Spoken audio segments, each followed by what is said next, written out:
ദേശീയപാത 66 മലപ്പുറം ജില്ലയിലെ 2 സ്ട്രക്ചറുകളുടെയും നിർമ്മാണം അടുത്ത വർഷം ഏപ്രിൽ മാസത്തോടെ പൂർത്തിയാകുമെന്ന് പൊതുമരാമത്ത് ടൂറിസം വകുപ്പ് മന്ത്രി PM മുഹമ്മദ് റിയാസ്. കോഴിക്കോട് ജില്ലയിൽ രാമനാട്ടുകര മുതൽ വെങ്ങളം വരെയുള്ള ഒരു സ്ട്രെച്ചിന്റെ പ്രവൃത്തിയും ഇതോടൊപ്പം തീരും. ബാക്കി പ്രവൃത്തികൾ കൂടി പൂർത്തിയാക്കി 2025 ഡിസംബർ മാസത്തോടുകൂടി കാസർഗോഡ് മുതൽ എറണാകുളം വരെ 45 മീറ്റർ വീതിയുള്ള 6 വരി ദേശീയപാത ഗതാഗതത്തിന് തുറന്നുകൊടുക്കാനാവുമെന്ന് മന്ത്രി പറഞ്ഞു. കേരളത്തിന്റെ ഗതാഗതക്കുരുക്കിന് പരിഹാരമാകുന്ന ഈ വലിയ പദ്ധതി 2026 പുതുവർഷ സമ്മാനമായി നാടിന് സമർപ്പിക്കാനാകും. ഇതോടൊപ്പം ഒരുപാട് കാലമായി വലിയ പ്രതിസന്ധിയിൽ കിടന്നിരുന്ന കഞ്ഞിപ്പുരം മൂടാൽ ബൈപ്പാസിന്റെ വികസനവും യാഥാർത്ഥ്യമാവുകയാണ്. ദേശീയപാതയുടെ ഭാഗമായ 37 കിലോമീറ്റർ നീളമുള്ള ഈ സ്ട്രെച്ചിന്റെ 87% ജോലികളും ഇതിനകം പൂർത്തിയായിട്ടുണ്ട്. ഏപ്രിൽ മാസത്തോടെ ഇതിന്റെ പ്രവൃത്തികളും പൂർത്തിയാക്കാനാവുമെന്ന് മന്ത്രി പറഞ്ഞു.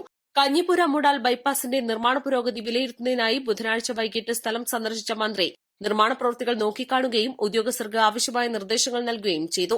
സംസ്ഥാനത്തെ ദേശീയപാതയുടെ നിർമ്മാണം സംസ്ഥാന സർക്കാരും ദേശീയപാത അതോറിറ്റിയും ഒരു മനസ്സും ഒരു ശരീരവുമായി ഒത്തൊരുമിച്ച് നിന്നാണ് പൂർത്തിയാക്കുന്നതെന്ന് മന്ത്രി റിയാസ് പറഞ്ഞു.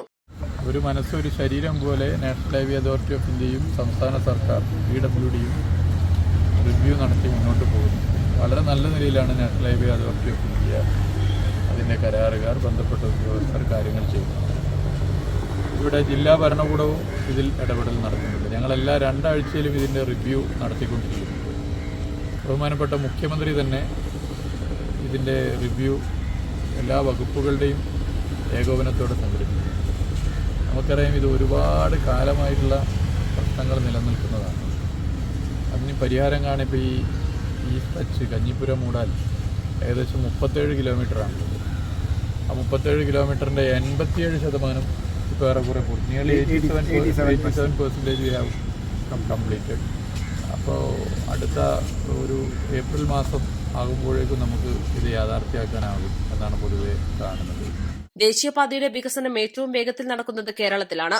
ഓരോ 2 ആഴ്ച കൂടുമ്പോഴും ഇതിന്റെ അവലോകനം നടത്തുന്നുണ്ട്. മുഖ്യമന്ത്രിയുടെ നേതൃത്വത്തിൽ മുഴുവൻ വകുപ്പുകളുടെയും ഏകോപനത്തോടു കൂടിയുള്ള അവലോകനവും നടക്കുന്നു.